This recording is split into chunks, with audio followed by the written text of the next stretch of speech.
Hey everybody, Gerard here, back for another riveting installment of Real Talk. Before we get to today's topic, just want to ask if you would kindly hit that subscribe button here on YouTube. If you're listening on Spotify, Anchor, Google Podcasts, wherever you're listening, however you follow on your platform of choice, give us a follow there as well.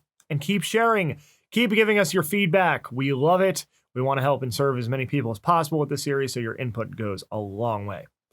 And so I want to pivot a bit to a different kind of topic from the past couple weeks. And that topic is social media and the platforms that we have. Now, obviously, I don't have to tell you this, but we live in very polarized times right now. And there's a lot of division, a lot of conflict, a lot of negativity that comes through on social media, right? But I think the platforms often get a bad rap. Certainly, there are people who use social media to stoke those kinds of fires. We've all seen them out there. However, each of us at the individual level can turn the tide. Each of us at the individual level, as soon as we sign up for an account, whether or a page or whatever it is on Facebook, Twitter, Instagram, TikTok. I don't know what you can really do on Clubhouse. I don't have an iPhone, but that exists now too. Regardless of the platform, once you have an account, you have a voice, you have a platform, you have a responsibility to be intentional about what you're putting out there, to be intentional about the messages that you're spreading into the world.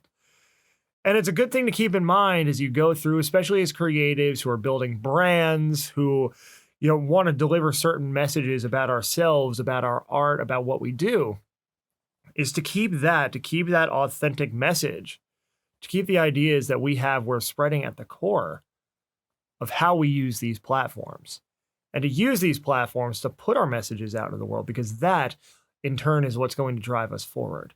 That in turn, in the long run, long range, is what's going to turn the tide from negativity to one of progress, to one of positivity, to one of productivity in terms of the conversations we're able to have, right?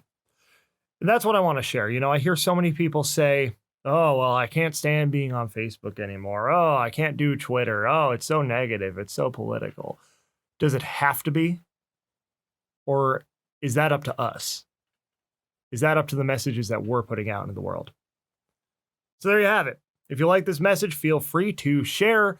Feel free to comment. Feel free to subscribe on YouTube and follow on all those podcasting channels like Spotify, Google Podcasts, Anchor, and more. Head to Underground Music Collective. That is your hub for all things independent music.